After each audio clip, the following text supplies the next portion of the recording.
बजरी शायद 2-2.5 हजार रुपये ट्रक में बजरी आती होगी, आज बजरी की रेट हो गई 18-20 हजार रुपये ट्रक। किस तरह गरीब आदमी अपना घर बनाएगा, किस तरह वो आशियाना बनाएगा? उन माफियाओं से लड़ने के लिए उनके दुनिया भर के गुंडे बदमाश, यहाँ की पुलिस साथ हो जाती है। नेताओं को 5 लाख की थैली दी, 10 लाख का थैला दिया, नेता उनके पक्ष में बयान दे देते हैं, नेता उनके साथ होटलों में रुकते हैं दिल्ली के अंदर, जयपुर के अंदर। तो कैसे आम आदमी को बचाया जाएगा? लेकिन राष्ट्रीय लोकतांत्रिक पार्टी बालोतरा से लेके, जोधपुर से लेके, नागौर से लेके पूरे राजस्थान के अंदर इस बजरी माफिया के खिलाफ बड़ा आंदोलन करेगी, इस बजरी माफिया को ठीक करेगी और माफिया को राजस्थान में समाप्त करेगी। चाहे भू माफिया हो, चाहे बजरी माफिया हो, चाहे पर्यटन माफिया हो, चाहे शराब माफिया हो और चाहे शिक्षा माफिया हो, बदमाशी कोई भी करेगा उसके खिलाफ आरएलपी का जवान सड़क से लेके सदन तक, स्टेट और दिल्ली में आपको लड़ता हुआ मिलेगा। आज जो हमारे मंच पे बैठे हुए हैं भाई भोजराज जी, सारस्वत, वो गाना गा रहे थे ना, जाट मिलेंगे साथ, नहीं जाट मिलेंगे तेजा जी के, ना बताया ना, जाटों के बारे में बताया। तो मैंने कहा एक चीज और भी बोल दो, जाट मिलेंगे मंडी में भोजराज जी वाली दुकान पे। तो वहां पे तो जाते हैं इनके सारे ज्यादा जाट ही जाते हैं भोजराज जी। अरे फिर आप भी जाटों का उतना ही ध्यान रखो। दोबारा मैं यहाँ की हमारी बीजेपी टीम को भी विश्वास दिलाता हूँ कि 2024 तक मेरे मन में आरएलपी बीजेपी कुछ नहीं है। बीजेपी के लोगों ने भी, बीजेपी के लोगों के भी जो काम आपने मुझे बताए थे पूरे करूंगा, आप निश्चिंत रहें। मैं तो वो योद्धा हूं जो कोटपुतली तक कांग्रेस से लड़ रहा हूं और कोटपुतली के बाद आपसे लड़ रहा हूं, दिल्ली तक लड़ ही रहा हूं। आप काम होने कहाँ दे रहे हो, मेरे रोक देते हो जाके। और मुझे बड़ी पीड़ा होती है क्योंकि हनुमान बेनीवाल, हम जब बीजेपी में हुआ करते थे तो बहुत से नेता थे राजस्थान में जो अंदर ही अंदर घुटते थे, वसुंधरा से झगड़ा करने का प्रयास करते थे, किए थे झगड़े। कोटा से एक नेता ने झगड़ा किया वसुंधरा से, 5 साल बाद वापिस। नॉर्थ ईस्ट, हमारे ईस्टर्न राजस्थान के बड़े नेता ने झगड़ा किया, 10 साल झगड़ा चला, सरेंडर।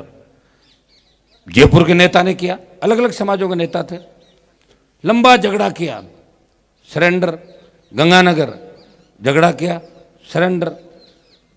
भोजराज जी की जो संघ वालों की दवाई पी के, इनके साथ रह के झगड़ा करके आगे बढ़ गया, वो तो सिर्फ हनुमान बेनीवाल ही है जो झांसे में नहीं आया, आगे चला गया और किसान कौम की चिंता करी, जवानों की चिंता करी। और मैं भाइयों एक बात आपको भी कह रहा हूं कि कई बार क्या होता है कि जो लोग, जिनके हाथ में कलम होती है, जब कलम हाथ में होती है उस समय तो अपने लोग याद नहीं आते, और जब लात पड़ती है और तब उसे अपना समाज और कौम याद आती है। ऐसे बेईमानों से अपने को सावधान रहने की आवश्यकता है, समझ गए ना आप? जब खुद थे, अभी आज मैं एमपी हूं, दिल्ली में बैठ रहा हूं, आज आपकी बात में हाथ चले कि नहीं चले, बात नहीं उठा रहा हूं, मेरा एमपी कोटे का पैसा खर्च नहीं कर पा रहा हूं, और एमपी हटने के बाद कह दूं कि मैं ये करा दूंगा वो करा दूं, कहां से करा देगा भाई? ज्योति मिर्जा तो 5 करोड़ रुपए भूल ही गई थी खर्च करना ही, वो मेरे खाते में आए थे, बाद में नींद आ गई थी उसको, बाद में मैंने लिए थे काम। तो मैं नौजवानों को यह भी कहना चाहूंगा कि कई तरह के लोग आएंगे, कई तरह के नेता आएंगे राजनीति में। तो देखो ये तो एक वही है, किस तरह लोग आते हैं जाते हैं, पार्टियां बदलते हैं, वापस नए रंग रूप में आते हैं। दिन में क्या स्टेटमेंट देते हैं, दोपहर में क्या देते हैं, शाम को चेंज हो जाते हैं, और फिर ज्यादा हो तो कहते हैं मैं प्रेस के सामने कुछ नहीं कहूंगा, छुप जाते हैं कई दिनों तक। इतने मीडिया वाले भी भूल जाते हैं लास्ट में, फिर वो नई बात लेके आते हैं। तो भाइयों मैं इतना ही संदेश नौजवानों को दूंगा कि हमें किसान कौम को आगे बढ़ाना है, नौजवानों को मिलजुल के रहना है, आपस में झगड़े नहीं करने। मैं एक चीज नहीं देख रहा हूं कि आज राजस्थान में प्रतिस्पर्धा का इस युग देश के अंदर कोई आगे बढ़ रहा है, आप उससे आगे बढ़ो, लेकिन कत्ल करने की क्या आवश्यकता है?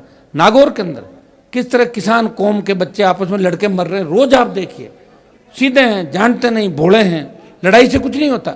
ये बासनी गांव रहा हमारा, बताओ कितनी बड़ी आबादी है, इनसे सीखना चाहिए हम लोगों को। बासनी के लोग लड़ते कैसे बताऊं आपको? रुमाल से लड़ते हैं, तो रुमाल से तो चोट नहीं लगती, राजीनामा हो जाता है वापिस। ये भोजराज जी मंडी में बैठे हैं, पूछो आपने, सारे व्यापारी एक साथ बैठे हैं मंडी में, सारे व्यापार करते हैं, सारे व्यापारी हैं, इनके यहाँ भी किसान आएगा, अगर वो माल दूसरी दुकान में तुलाएगा तो भी उससे नाराज नहीं होंगे दूसरे वाले इनसे, क्योंकि उनको पता आज नहीं तो कल आ जाएगा हमारे पास। तो ये लड़ कहाँ रहे हैं? तो हमें इनसे सीखना चाहिए, आपस में लड़ना नहीं है। हथियारों से लड़ेंगे तो फिर आबादी खत्म हो जाएगी, फिर कहाँ जाति रहेगी, कहाँ व्यवस्था रहेगी, कहाँ प्रथा रहेगी। तो मैं एक संदेश आपको ये भी दूंगा कि हमें लड़ना नहीं है, नशे की प्रवृत्ति से दूर रहना है, और हमारे हक और अधिकार के लिए जब हमारी संस्कृति पर कोई अटैक करे, हमारे समाज के कोई खिलाफ हो, हमारी व्यवस्था के कोई खिलाफ हो, और हमारे लिए विकास में कोई बाधा रोड़ा बने, उन व्यक्तियों के खिलाफ हमें सड़क पर लड़ना है, संघर्ष करना है। मैं नागौर कॉलेज के जो पिछले 5-7 साल के कार्यक्रम देख रहा हूँ, बच्चे बहुत जोश से अपने हक के लिए लड़ाई भी लड़ते हैं, प्रयास भी करते हैं। और पहले एक जमाना होता था कि एक पुलिस की गाड़ी आती थी नागौर के गाँव में, लोग खेतों में भाग जाते थे। अब मैंने देखा पांचोड़ी इलाके के अंदर, पहले हमारे एसपी बीजेपी का राज था वसुंधरा का, उसमें फोन आया एसपी का कि साहब थाने वाले थाने में घुस के छुपे हुए। मैं क्यों, किस लिए? बोले गांव वालों ने थाने में पतरा विता क्या भर दिया थाना। मैंने कहा पांचोड़ी में ही? बोला ये जोश आ गया वहां पे लोगों में, जोश आ। बोले चलो थाने पे, तो घुस गए। और क्या, तो पत्थर के नीचे कौन रहेगा, पुलिस हो मिलिट्री हो, तो पत्थर जहाँ आएंगे वो तो लगते हैं हर आदमी के।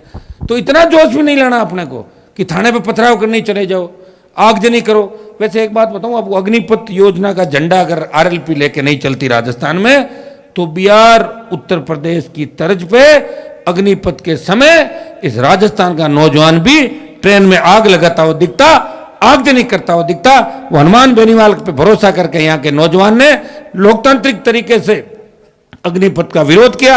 और मैं आपको विश्वास दिलाता हूं, इस अग्निपथ योजना जब तक वापस नहीं होगी, आपके हितों पे कुठाराघात नहीं होने देंगे। इस लड़ाई को मजबूती से लड़ेंगे, नागौर को विकास पे आगे लेके जाएंगे। और छात्र संघ अध्यक्ष को और इनकी पूरी टीम को मैं कहना चाहूंगा कि छात्रों के जिन मुद्दों पे आप लड़ाई लड़िए, उसमें इनकी पूरी कमियों को दूर करना है, आपस में गुटबाजी नहीं रखनी है। और जो चुनाव हार गए उनको भी मेरा यही कहना है कि जो हार गए वो जीत तो सकते नहीं, तो जो जीत गया उसके साथ रहें, आगे मेहनत करें। आज के लिए इस लिंगदो कमेटी के बाद ये दिक्कत और हो गई कि एक बार जो हार जाता है प्रिंसिपल था, वो दोबारा चुनाव नहीं लड़ सकता क्या? हाँ, तो इसमें अमेंडमेंट कराएंगे आगे। मैं ये कह रहा हूँ आपको, आगे ये करा देंगे कि एक बार जो हार जाता है उसे मौका मिलना चाहिए, क्योंकि वो तो फिर हार ही जाता है। फिर अपनी हार का अगर वो निकालना भी चाहे तो कहाँ निकालेगा चुनाव? मैं भी तो यूनिवर्सिटी में हारा था, पहले हारा। अगर उस समय लिंगदो होती तो मैं काम बनता अध्यक्ष, तभी तो बन गया। हमारा तो एक ट्रेंड चलता था, पहली बार हारो और दोबारा जीतो, जो सेकंड था वो फर्स्ट आ जाता था। मतलब बहुत लड़ा यार, बहुत। आप तो इतिहास उठा के देखो, जैसी वो कांड हो गया मेरे चुनाव के समय, किस तरह लोग तो कई कॉलेजों में तो अंदर नहीं घुसने दिया था, फिर भी चुनाव जीत के समाज और किसान के खिलाफ जो एक कलंक लगा था उसको भी धोने का काम किया। तो ये एक चीज़ तो ये मान लो, मैंने किसी ज्योतिषी को दिखाया, मैंने कहा हमारे पास उसमें हाथ में भी कहीं राजयोग है क्या? बोले आपके राजयोग नहीं है, आप इसी तरह लड़ते रहोगे, लड़ाई का योग है। तो मुझे लग रहा है कि मैं लड़ता ही रहूँगा। मेरे साथ बैठे हुए लोग इस बात से मायूस हो जाते हैं कि हमारा राज कब आएगा। वैसे एक बात बता दूं, जिनका राज आया ना उनसे भी कुछ नहीं है। भोजराज जी का राज आया था कई बार। क्या कलेक्ट्रेट पे आपके कहने से चले थे क्या? पहले बता तो दो, बताओ भाई। रमाकांत जी आप बैठे हो, लक्ष्मी राज में, हाँ राज में तो थे ना। अरे बीजेपी के राज में तो थे ही तुम लोग। 3 से 8 राज तो था, मतलब कहने को दिए थे ना भाई राज हमारा है, ये तो कहते थे। तो जो राज में आए ना, वो भी राज में आने के बाद परेशान ही रहे। अरे यार मजा नहीं आ रहा।